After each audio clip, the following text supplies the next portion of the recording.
Alright, so last time in the anime, Liam was intensely training his flash draw, thinking the swindler was a swordmaster. At the same time he also needed to boost his military power. So he hired the 7th Weapons Factory to upgrade his army ships. First Lieutenant Neos personally upgraded a mech Liam wanted, and she did an awesome job. Now it could be controlled with just thoughts, so during the test drive, Nia got a little too close, and Liam started imagining things like this, anyway, with the new weapons. Liam kept trying to master that sword draw that could cut anything from afar, and years later, he finally learned it using magic, which totally shocked the swindler. But then the pirates attacked a planet under Liam's control, and he easily blasts them away. Some escaped, but Liam got their ships, figuring there might be treasure in it. Amagi saw the pirates had just looted a cargo ship before attacking them, stealing minerals and rare metals, so according to Imperial law now it's theirs. But Liam was fixated on getting gold, even though in this world, diamonds and gold are cheap to make, yet he just wants to swim in gold coins. But Amagi had bigger problems. Their Banfield County had 7,000 warships, but only 30% were working. They only won their last fight because of Liam and his mech, so they urgently needed to strengthen their forces. Amagi suggested scrapping the old ships, but Butler was against it, fearing pirates would see them as weak if numbers decreases, so Amagi proposed buying second-hand ships to save money.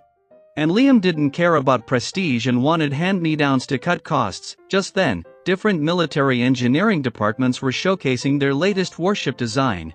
Ulyssia from the 7th Division showed off a ship focused on weaponry, while the 3rd Division presented a luxurious warship with all the comforts, and obviously, prideful nobles and royalty would go for the 3rd Division. Nia couldn't believe her superior warship was being rejected, and Ulyssia argued that crew's happiness matters.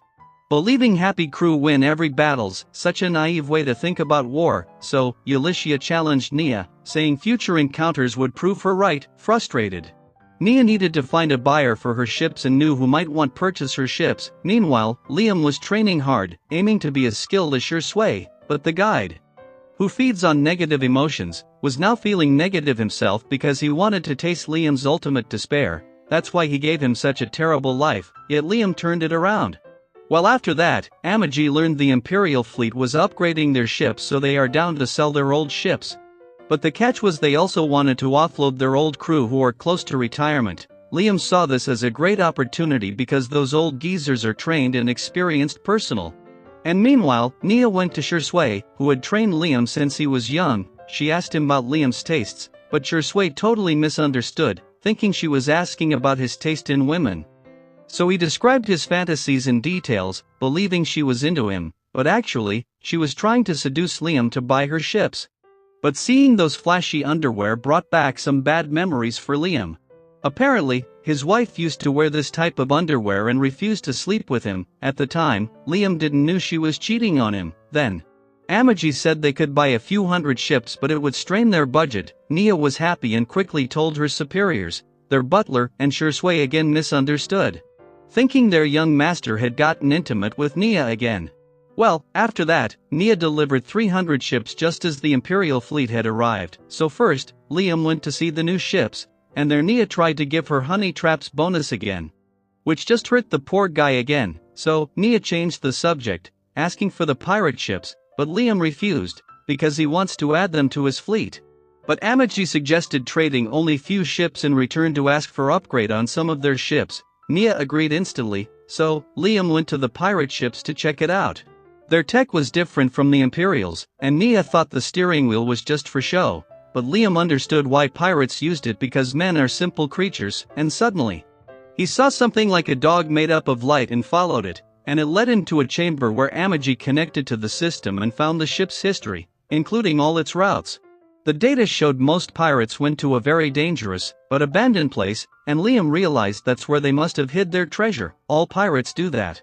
So he decided to go there immediately, and unaware of this, the pirate captain heard about the failed raid and decided to head to Banfield Domain himself, before that killed the crew who failed. Liam was planning the same thing, but they needed to use the Rap Gate to travel, and the owner charged money for it. Liam promised to pay it later. But the manager refused because no one trusts Banfield for money right now, yet Liam couldn't back out because arriving with his fleet here had costed him a fortune.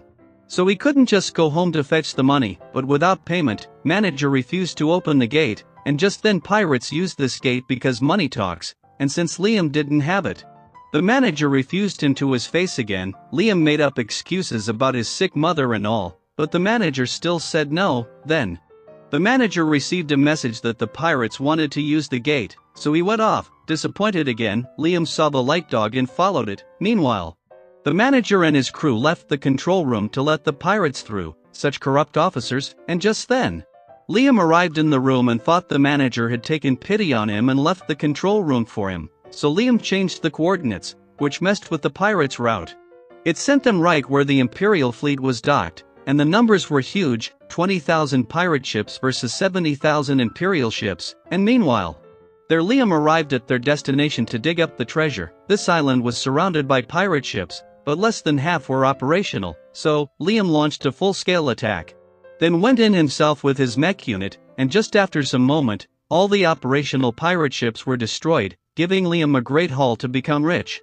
And that's where our episode 5 and 6 ends, so stay tuned to watch the next episode, and for that, subscribe the channel and hit the bell icon to never miss an update. Till then, take care.